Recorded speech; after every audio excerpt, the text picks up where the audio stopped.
Hello everyone, good morning. আশা করছি তোমরা সবাই ভালো আছো, আমরাও ভালো আছি। আমার নতুন আরও একটি ভিডিওতে তোমাদের সবাইকে জানাই স্বাগত। আজ হলো শুক্রবার, এখন কিন্তু ঘড়িতে বাজে 8টা, আর এখন থেকেই তোমাদেরকে সাথে নিয়ে আমার ভিডিওটা শুরু করছি। স্নান করে ছাদে চলে এসেছি জামা কাপড় মেলানোর জন্য। কিছু জামা কাপড় নিচেও মেলিয়ে দিয়েছি, আর কিছু জামা কাপড় নিয়ে এসেছি ছাদে। নিচে আর জায়গা নেই, সেজন্য ছাদে এনেছি। আর আজকে জানো তো অনেকটা সকাল সকাল স্নান করে নিয়েছি। এখন তো 8টা বাজে, মানে 7:30টার সময় আমার স্নান কমপ্লিট হয়ে গেছে।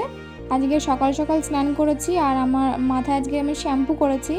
আর আজকে একটু বাবাদের বাড়িতে যাব, সেই জন্য সকাল সকাল স্নান করে নিয়েছি। আর কিছু জামা কাপড় ছিল ধোয়ার, সেগুলোও আর কি ধুয়ে নিয়েছি যাতে তাড়াতাড়ি শুকিয়ে যায় যাওয়ার আগে।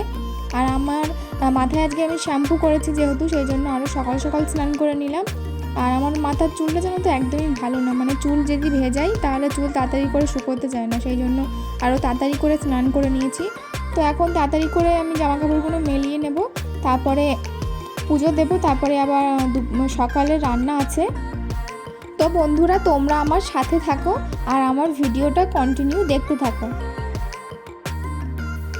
তারপরে এখন তুলসী পাতা তুলে নেব। আমার ঠাকুরের ওখানে পুজোর ওখানে তুলসী পাতা শেষ হয়ে গেছে। মানে আমি কি করি বলো তো, 4-5 দিনের মতন তুলসী পাতা তুলে নেই, আবার শেষ হয়ে গেলে আবার 4-5 দিনের মতন তুলে নেই। তো যেহেতু শেষ হয়ে গেছে সেই জন্য আবার বেশি করে তুলে নেব আজকে। আর আমার জানো তো, যখন সবে সবে বিয়ে হয় তখন কি বলবো, মানে আমাদের বাড়িতে একটা গাছ ছিল, কিন্তু খুব একটা মানে পাতা হতো না যে তুলে পুজো দেবো, এতটা মানে পাতা হতো না। তো সেই জন্য কী করতাম, আমার শাশুড়ি মা কী করতো, আমাদের বাড়ির পেছনে একটা কাকুদের বাড়িতে তুলসী পাতা তুলে আনতো ওখান থেকে। তো সব সময় কি লোকের বাড়িতে আনতে যাওয়া যায়, তো সেই জন্য ভাবলাম যে না, ছাদের উপরে একটা গাছ করি।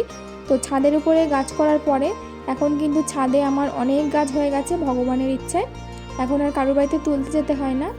আর এদিকে দেখো, তোমাদেরকে বলেছিলাম যে আমার গাছের যে বেগুন হয়েছিল আগে তুলে নিয়েছিলাম, তো আবার কিন্তু 2টো বেগুন হয়েছে, আবার কিছুদিন আগেই হয়েছে।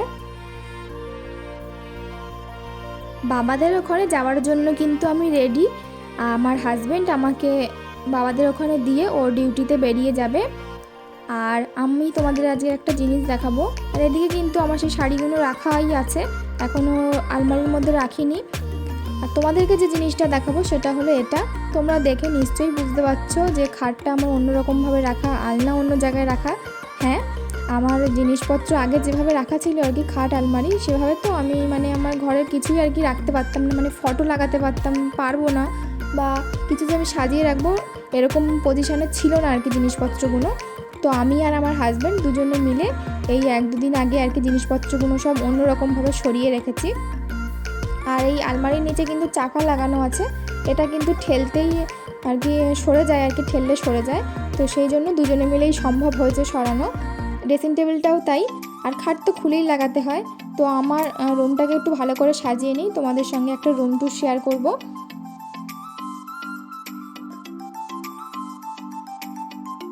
মাদের এখানে আসার পরে কিন্তু আমি আর ভিডিও করিনি, এখন দুপুরবেলা ভিডিও করছি। খাওয়ার সময় দেখো এখানে চাটাই পেতেছে, খাওয়া দাওয়া হবে এখানে, যেহেতু টাইলস বসানো হয়নি সেই জন্য। তো মা আজকে রান্না করেছে, ওই যে আগের দিন বলেছিলাম কচু শাক, আজকের ইলিশ মাছের মাথা দিয়ে ছোলা দিয়ে রান্না করেছে। আর এখানে আছে কুমড়ো ভাজা। আজকের ইলিশ মাছের রান্না করেছে মা, একটু অন্যরকমভাবে রান্না করেছে। আর এখানে আছে শসা। তোমাদের সঙ্গে তো প্রায় দিনই শেয়ার করি বাবাদের ওখানে যাওয়ার ভিডিও, তো আজকে আর শেয়ার করলাম না, শুধু খাওয়া দাওয়ার ভিডিওটা শেয়ার করছি। আর এখানে রান্না করেছে আলু দিয়ে ইলিশ মাছের ঝোল, একটু অন্যরকমভাবে রান্না করেছে আজকে আলু দিয়ে। বিকেলবেলা কিন্তু বাবাদের ওখান থেকে চলে এসেছি, আর তারপরে আমার হাজব্যান্ডকে বললাম তুমি একটু পুকুরে জাল ফেলে দেখো কালকের জন্য মাছ হয় কি না। তো জাল ফেলতে কিন্তু এই রূপচাঁদা মাছটা পড়েছে। আর এটা কিন্তু আজকে রান্না করব না, কালকে রান্না করব, যেহেতু ওর ডিউটিতে যাওয়ার সময় থাকে না সকালবেলা, সেই জন্য আজকে ধরতে বললাম মাছটা। তারপরে সন্ধেবেলা যে জামা কাপড়গুলো ছাদে মেলিয়েছিলাম সেগুলো তো তুলে এনে রেখেছিলাম, তো সেগুলো ভাঁজ করা হয়নি তখন তাড়াতাড়ি করে যাওয়ার জন্য। তো এখন সেই জামা কাপড়গুলো এখন আর কি ভাঁজ করে নেব।